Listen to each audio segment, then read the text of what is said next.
नमस्कार, मैं त्रिशा पांडे। आप देख रहे हैं फास्ट न्यूज इंडिया।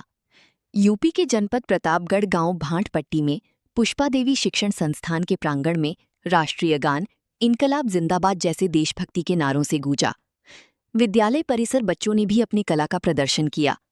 सुबह से झंडारोहण के बाद ये कार्यक्रम लगभग 2 बजे दिन तक चला। मौके पर सैकड़ों लोग इकट्ठे थे, तालियां बजा रहे थे, देशभक्ति कार्यक्रम का आनंद ले रहे थे और उन वीर क्रांतिकारियों को याद कर रहे थे। शिक्षण संस्थान में लगभग 500 छात्र छात्राएं शिक्षा ग्रहण करते हैं। बेहतर शिक्षा के लिए ये संस्थान प्रसिद्ध है। मौके पर पुष्पा देवी शिक्षण संस्थान के संस्थापक श्री राजदेव तिवारी, शैलेश तिवारी, यासीन खां, यार मोहम्मद खां, गब्बू तिवारी, अर्पण तिवारी, रसूल खां, प्रधानाध्यापक दिनेश मणि सरोज सहित समस्त शिक्षकगण मौजूद रहे। देखिए यूसुफ खान की ये रिपोर्ट। करेंगे। हाँ, झंडारोहण के बाद आपके क्लैपिंग ताली आप समझ रहे हो ना? आपके एक मिनट, आपके ताली की आवाज बहुत तेज होनी चाहिए। शांत रहो। झंडारोहण के बाद झंडारोहण जैसे ही होगा उसके बाद आपके क्लैपिंग, आपकी ताली इतनी तेज बजनी चाहिए कि उसकी आवाज जो है काफी दूर तक जाए। प्रबंधक महोदय, झंडारोहण का कार्य संपन्न करें।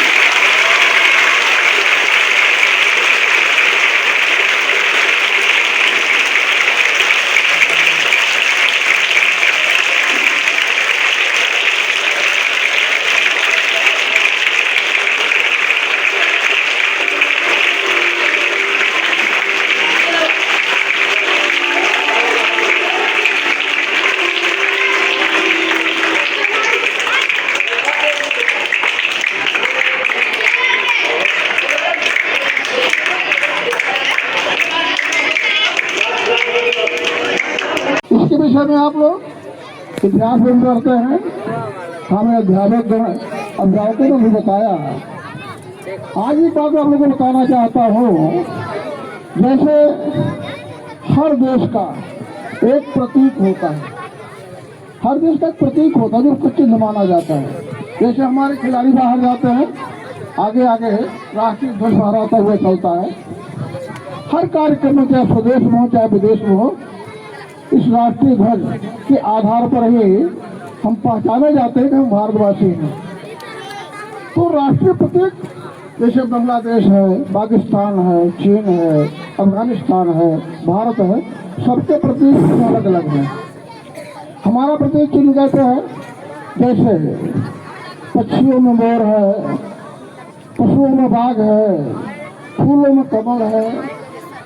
क्यों है? इसकी विशेषताएं बहुत बृहद है, फिर कभी बताएंगे। आज आप जो है राष्ट्रीय ध्वज फहरा रहे हैं। राष्ट्रीय ध्वज जो है एक भारत का प्रतीक है, भारत का प्रतीक है। जहाँ लगा दिया जाता है, जिस गाड़ी में, जिस वायुयान में, जिस जलयान में, होता है पिस्टल धरे रे नैना ते उनवार करया, हाथी बाट गई लोगो जब छोरी न संगार करया। पिस्टल धरे रे नैना ते उनवार करया, हाथी बाट गई लोगो जब छोरी न संगार करया।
बोलिया थोड़ा घट करे ज्यादा तारे हल्ला वो दुनिया पे रखे पल्ला वो गति के बारे में चार घड़ी मेरी गल्ला भी तरकल्ला वो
का नाम किए हैं।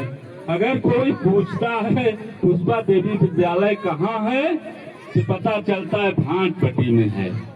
पैसा लगाए हैं पंडित जी, सारी व्यवस्था कर रहे हैं पंडित जी, हम सबका सहयोग है, लेकिन नाम उसमें साथों साथ भांटपट्टी का होता है। बड़े गर्व होना चाहिए हम लोगों को।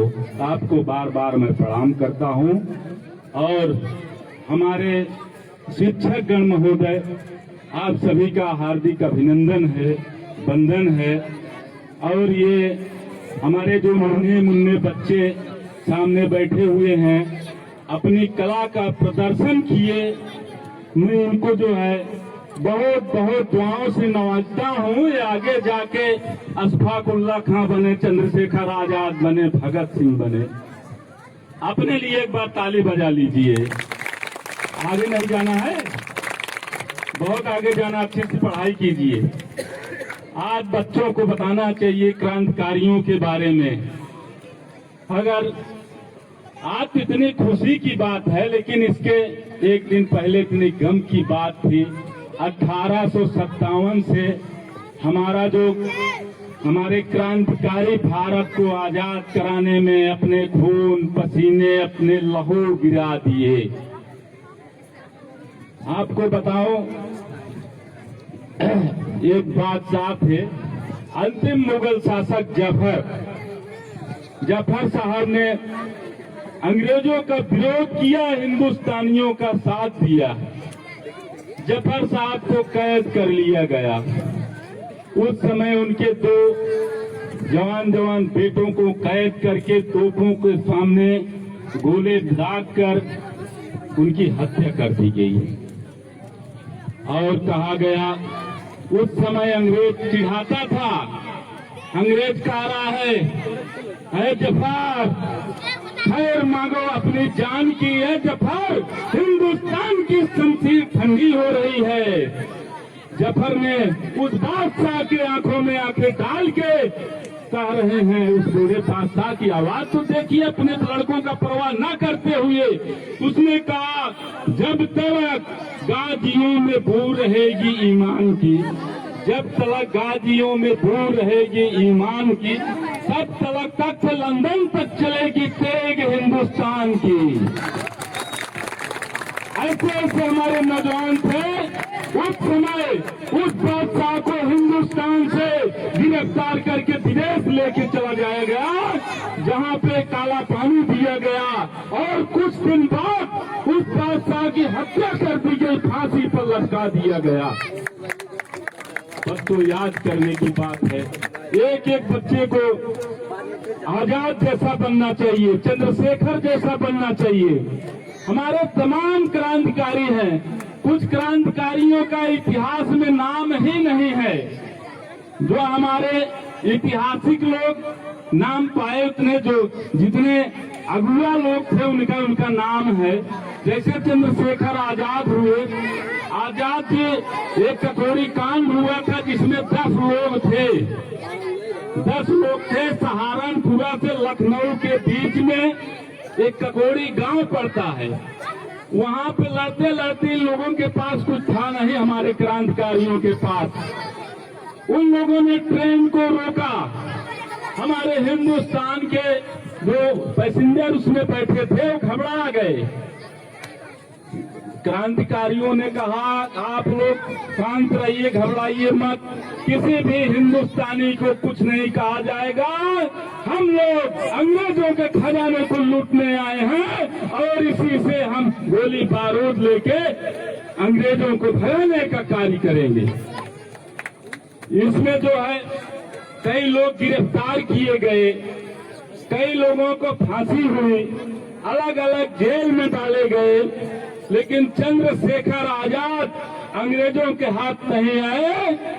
वो इलाहाबाद में थे। किसी मुखबिर ने कहा कि इलाहाबाद में हैं। लड़ाई लड़ते लड़ते जब उन्होंने जाना कि अब हम पकड़ लिए जाएंगे, तो आजाद ने कहा कि अब मैं आजाद हूं और मैं अंग्रेजों की गोली से नहीं मरना चाहता हूं। एक गोली रिवॉल्वर में बची थे, वो जाबाज बहादुर अपने कनपट्टी पे लगाकर स्वयं को मार दिया, अंग्रेजों के हाथ पकड़ने नहीं आया। तो बहुत ही परिश्रम से, बहुत ही मेहनत से हमारा देश आजाद हुआ है। हजारों लाखों क्रांतिकारी हैं जो शहीद हो गए हैं, जिनकी गर्दनें काट दी गई हैं, कुछ को तोपों के सामने खड़े करके उड़ा दिया गया है। लेकिन आज हम आजाद हैं। आजाद भारत के देश में आज हम मना रहे हैं। बच्चों तालियों में आप लोग नहीं बजा रहे हो, इस जश्न में ताली बजाना चाहिए। अरे इस युग में ताली जो नहीं बजाएगा अगले युग में घर घर ताली बजाने का काम करेगा। ताली बजाते रहिए और खुशहाल रहिए, अच्छे से पढ़िए लिखिए। और मैं आपके प्रबंधक को बहुत बहुत धन्यवाद देता हूँ। बड़े ही मिलनसार हैं, बड़े ही अच्छे व्यक्ति हैं और अच्छी शिक्षा होती है। जो हम लोगों से भी सहयोग होगा हम लोग भी करेंगे। आप लोग पढ़ाई पे ज्यादा ध्यान दीजिए, आगे जाइए। आप लोग डीएम कप्तान बनिए, आप लोग सीओ बनिए, एसडीएम बनिए आप लोग। बस इन्हीं शब्दों के साथ मैं अपनी वाणी को पूर्ण करना चाहता हूं, क्योंकि समय नहीं है। अभी हमारे संस्थापक महोदय बैठे हुए हैं, 2 शब्द मैं उनके मुखारबिंद से भी सुनना चाहता हूं। बहुत बहुत धन्यवाद।